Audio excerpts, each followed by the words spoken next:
Andrew, nice to meet you. Can you spell your first and last name? Sure, it's Andrew Rashay, Andrew, A-N-D-R-E-W, Rashay, R-A-S-I-D-A, and I'm the chairman of the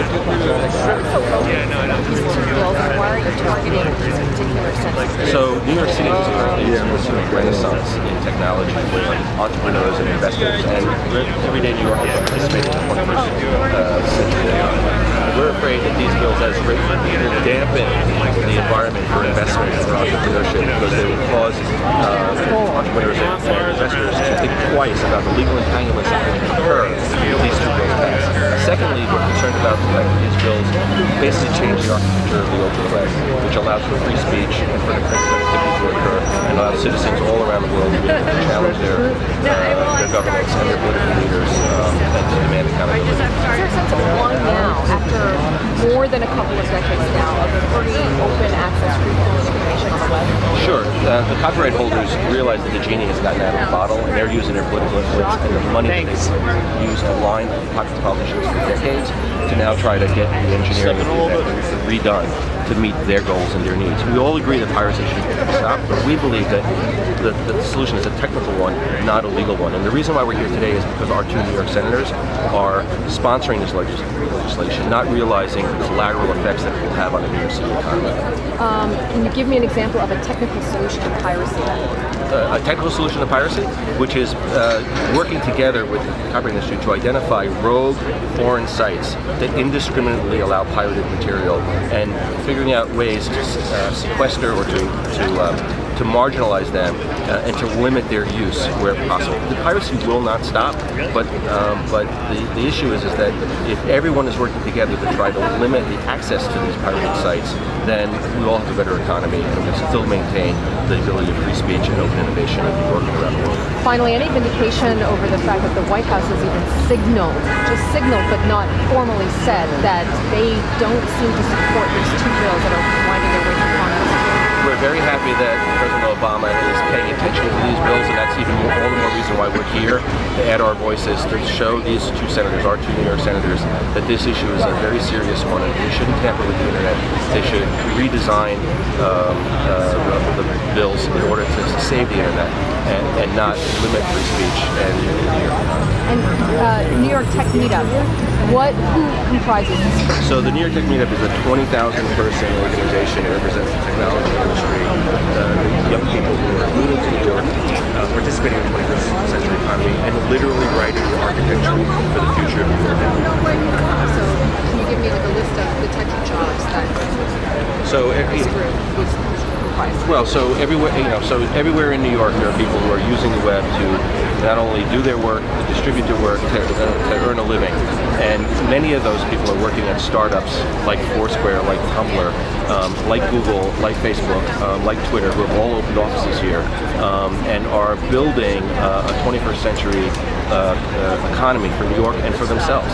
And we believe that the future of New York is based on these abilities, the ability of people to be able to participate in the open web and in open innovation without legal ramifications, simply for posting a link or for making a comment online that may be construed by a politician or a judge who don't know the difference between a server and a waiter as being negative. Thank you very much.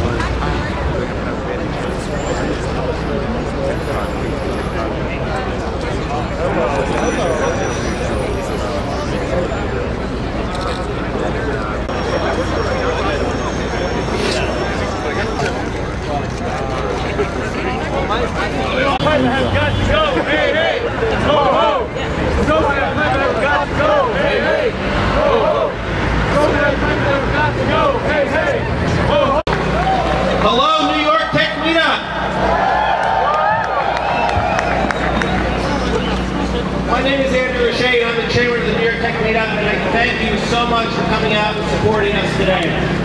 This afternoon we are gathered to protest an unprecedented attack on the future of our industry and to demonstrate and defend our love of the open web.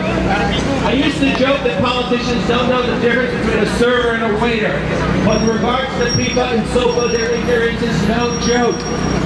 In an effort to combat piracy, which we all would like to minimize, if not outright eliminate, Congress, at the behest of moneyed special interests representing copyright holding industries, is prepared. If they are successful, they will not only stifle innovation and investment in emerging technology companies in New York and elsewhere, they will irrevocably damage the architecture of the internet so as to embolden censorship around the world. The internet and related connection technologies have created a renaissance in startup and innovation in New York that now rivals Silicon Valley as a hub for economic growth. Tens of thousands of New Yorkers have been inspired to become entrepreneurs, creating thousands and thousands of new jobs and offering professionals in many of New York's traditional industries the opportunity to start new careers participating in the 21st century global economy. More importantly, the open web has fostered a new era of reform around the world, allowing citizens using the technology to challenge repressive regimes and demand accountability in their political systems. To be absolutely clear, we oppose any piracy of any and all copyrighted material. However, because of the poor way the language of this legislation is written, there is a very real possibility that PIPA and SOPA laws would vastly discourage open innovation, investment, entrepreneurship, and most importantly, free speech. This is a classic case of our 20th century government clashing with the realities of our 21st century connected global humanity and global economy. If you agree with our efforts to bring our voices to fight to make sure Congress doesn't act in a unilateral and uninformed way, we urge you to call and tweet to Senators Chuck Schumer and Kirsten Gillibrand and tell them not to tamper with the internet.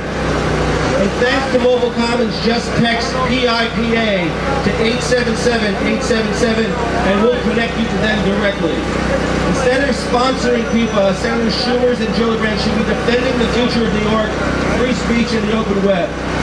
Copyright-holding organizations proposing these bills have been gaming the system for decades, lining the pockets of politicians with money and using their power and influence as a currency to monopolize their markets. The internet, however, operates in a different